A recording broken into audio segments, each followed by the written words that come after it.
Hello everyone, welcome to Come Sit at My Table. Today is Sunday, so we're doing another Subscriber Sunday Series recipe. Today's recipe comes from Pat Marks from Belpre, Ohio. Now Pat actually didn't just send a recipe, she sent several recipes, 5 in total I think. And she sent a really nice note saying that she enjoyed our channel, but she also says these are some of her very favorite recipes.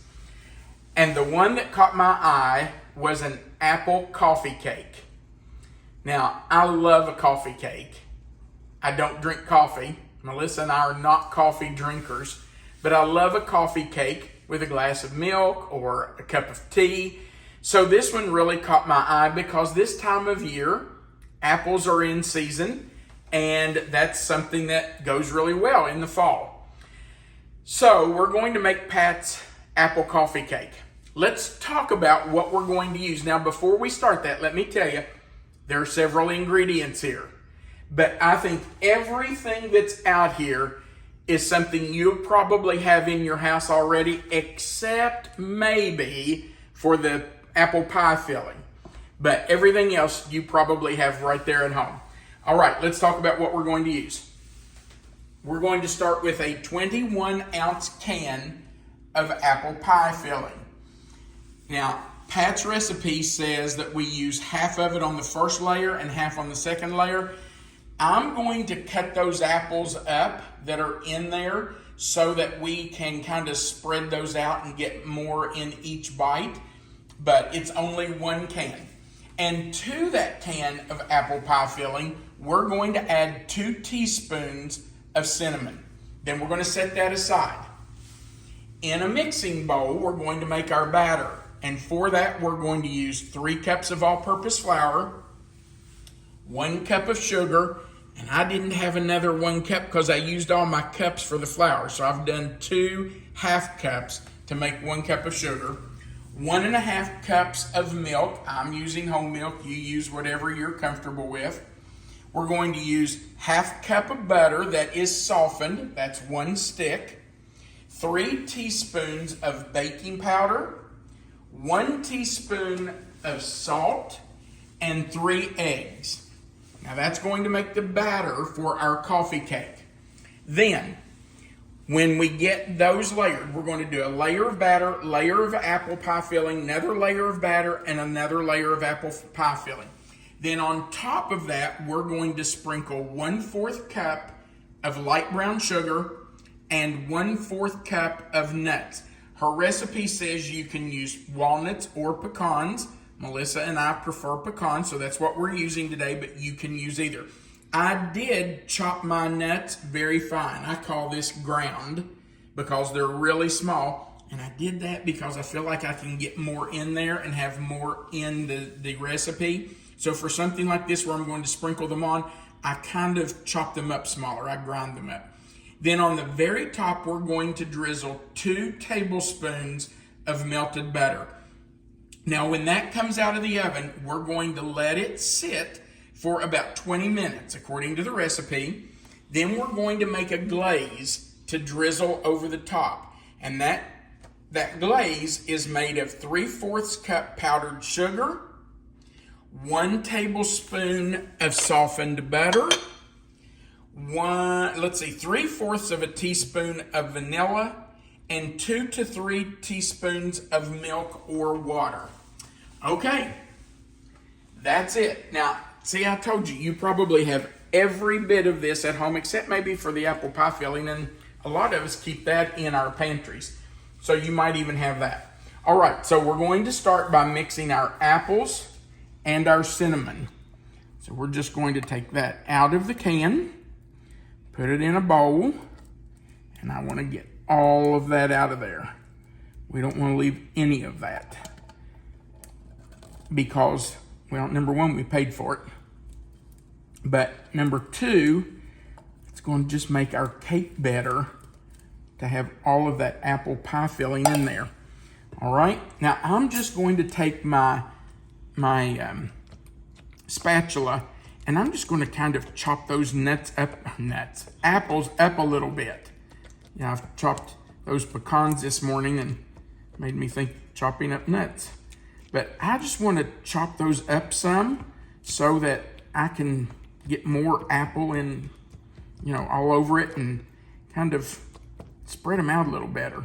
If everything's in a big chunk, then you can't spread them out as much. Okay, now you don't have to do this part. If you don't want to, you can leave them whole. But I just, especially when I'm spreading them out in something, I like to chop them up. Okay, now into those apples, we're going to put 2 teaspoons of cinnamon. So there's 1 and 2. Okay, let's stir that together. I think I need this down here somewhere, so I want to move it. Now you just want to be careful here, because let me tell you, that cinnamon is very fine and it will fly all over the place if you aren't careful. Love that smell. Oh, smells like fall for sure. It does, doesn't it? Apples and cinnamon. You can't get more fall than that. Okay, so we have that stirred together, and we're just going to set that aside where we can spoon it on after a while. Now, we're going to make our batter, and I'm going to do that in the mixer. You wouldn't necessarily have to use a mixer. You could just do it by hand, but I just think it's easier to use an electric mixer. So I'm going to put in the flour, the sugar, the milk,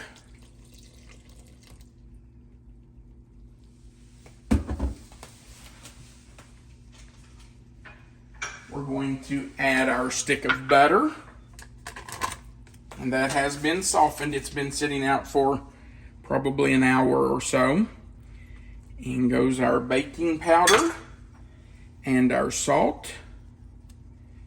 And finally, our eggs. Now I am going to break these in my bowl just in case I get a piece of shell or a bad egg. I sure don't want to ruin my batter by getting a piece of shell or a bad egg in it. So there's one.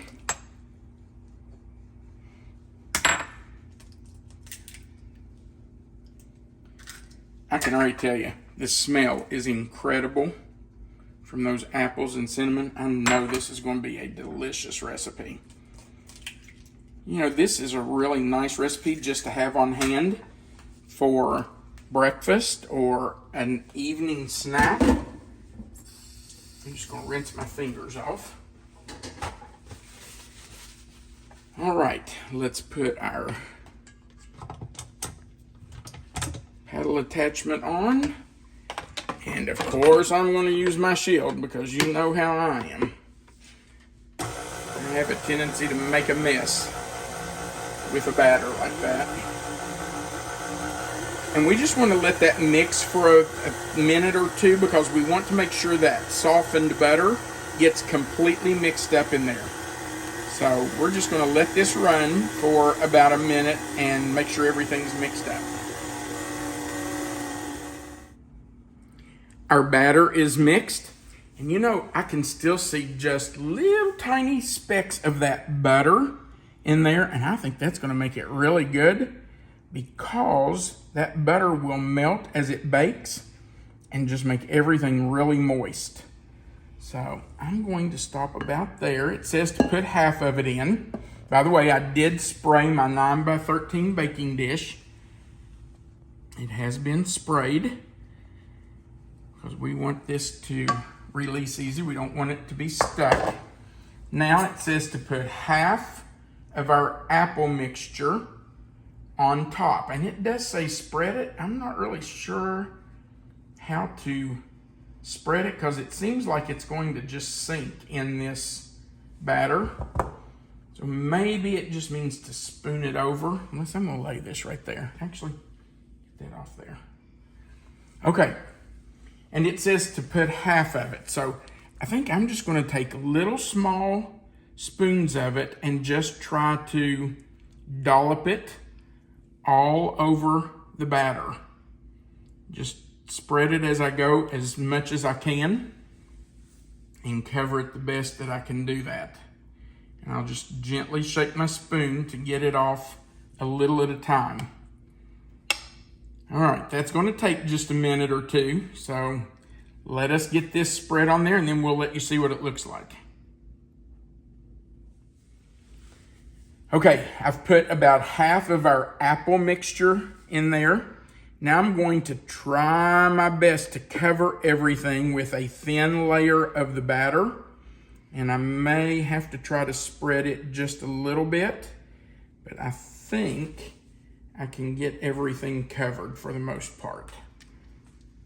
We just want to make sure all that apple is covered so it's sandwiched between those two layers.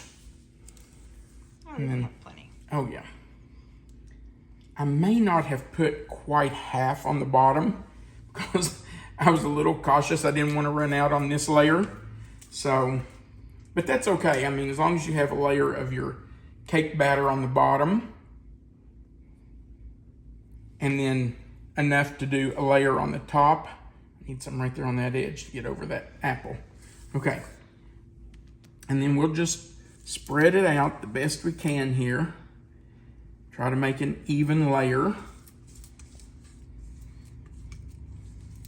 Okay.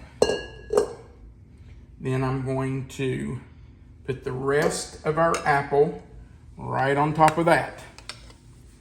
And I'm just going to tell you, the easiest way for me to do it is just to kind of use my fingers to rake it out of the spoon and try to spread it as we go. Just gently spread it around. And my fingers are clean, I promise. I know somebody will probably complain that I'm using my fingers, but I knew how to use my fingers before I knew how to use utensils, so it doesn't bother me at all to use my fingers, and it sure doesn't bother me when someone else uses theirs. It's just part of it. It's part of cooking. And if you're a cook and you don't use your fingers, I don't know about you. Oh, that's going to get some complaints. That's okay. I don't care. I mean, how can you cook and not use your hands? It's like trying to make bread dough and not get your hands and fingers in it. You just kind of have to. I want to make sure there's some over against the edges, because if somebody gets an edge piece, they want some of that apple and cinnamon. Okay. That's pretty good, but I don't want to leave any of that in there. So I am going to rake this off. Use my spatula to clean out my bowl.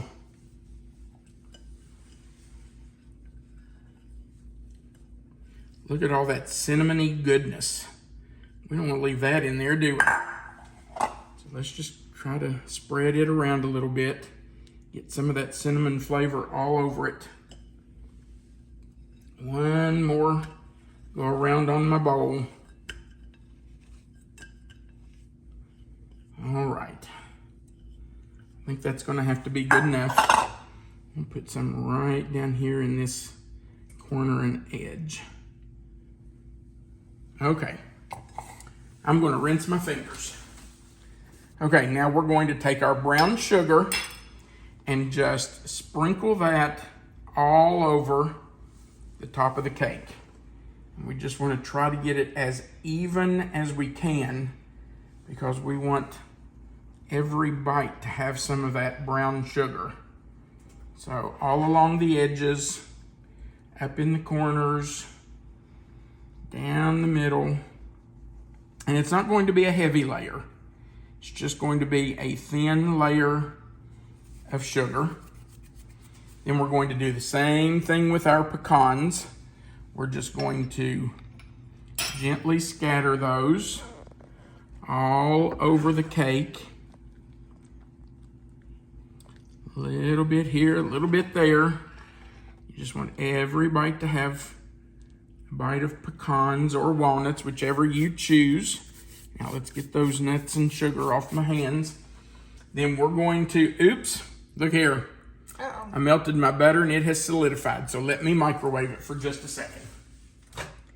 So our butter is melted again. And I'm just going to gently drizzle that all over the cake. I'm going to try to get some. Of course, you're not going to be able to cover it. But I'm going to try to make sure I have some in every spot. You don't want a dry spot. And all that's going to do is add some moisture to that brown sugar to help it melt. And it's going to just give it some flavor. Okay. Our oven is preheated to 350 degrees. The recipe says to bake it for 45 to 55 minutes. So I'll probably start watching it around 35 to 40 minutes. And as soon as it's done, we'll come back and let you see it when it comes out of the oven. We'll be right back. Our cake baked for exactly 45 minutes. And it has been sitting out cooling for a little while. The recipe says to let it cool for 20 minutes, but at 20 minutes, I felt like it was still really warm, and I was afraid that the glaze would completely melt if we put it on there. So we've waited quite a bit longer than that. It's probably been closer to an hour, and it's still warm, by the way, but we're gonna go ahead and make our glaze. So we're going to put in our 3/4 of a cup of powdered sugar. We're going to add, let's see, 1 tablespoon of butter, and I'm just going to guess at that. That's about a tablespoon. We're going to add 3/4 teaspoon of vanilla, and again, I'm just going to guess at that. And then our milk, it says you can use milk or water. We're going to use milk, but I think either one would work just fine. And we're just going to stir all of that together. Now our butter is at room temperature, so it should just blend right into the powdered sugar, the milk, the vanilla. And you just have to take your time and get that all stirred in. You don't want to rush that, just take your time and let it just all melt in there. All right.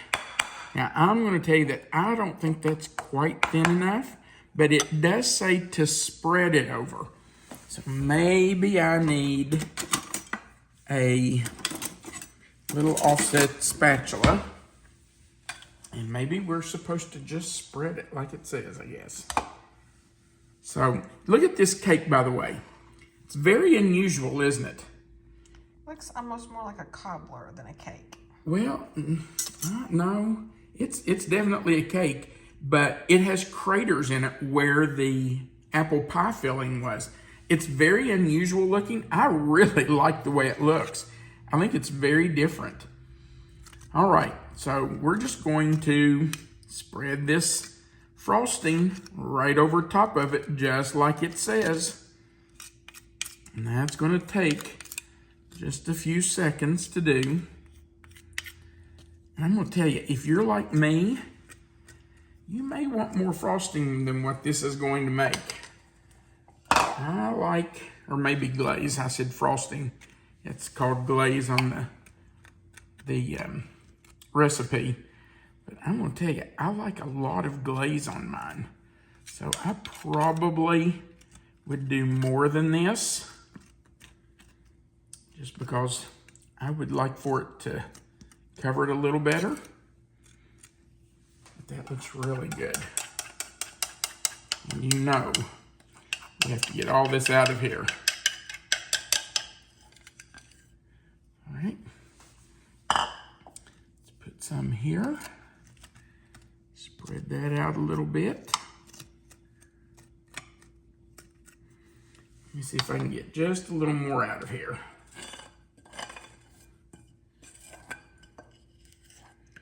We need some. I think if it was a little thinner, you could just kind of drizzle it over. Yeah, but I think because it says to spread it, I think it's probably supposed to be thicker like this. I think I would just like a little more than what this made. It's very pretty though. It is. I'm anxious to taste it. When it was baking, our house smelled so good. I went in another room and came back in to the kitchen, and man, I could smell it. It just smelled delicious. Okay, let's cut a piece. Just use that same knife, babe.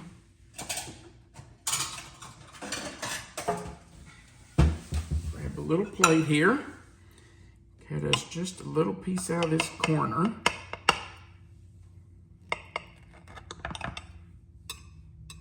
See if I can get it out of there without using a spatula. Oh yeah, that comes out really well.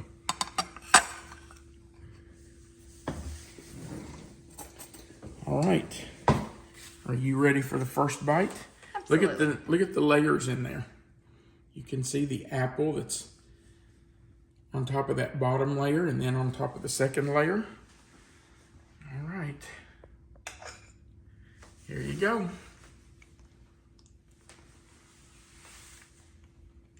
What's the verdict? That's really nice. Oh yeah. I like the cinnamon and the apples. I love the cinnamon and apples. I love the nuts on it. The nuts give it a nice little crunch. It's not really like a traditional cake. It's not supposed to be.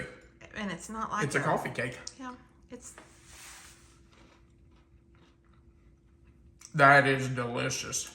really good. Very different. It is different. Want another bite? Sure. I really like the glaze on top. I would probably put twice that much. Just because I like the glaze. Let me tell you.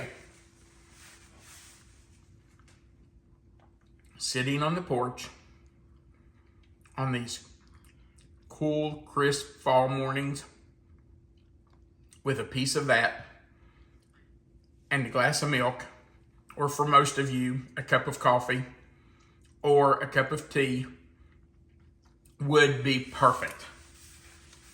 Man, that is really good. That's delicious. So Pat, thank you for sending that in.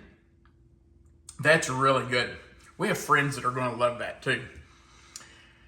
All right, thank you for watching our video.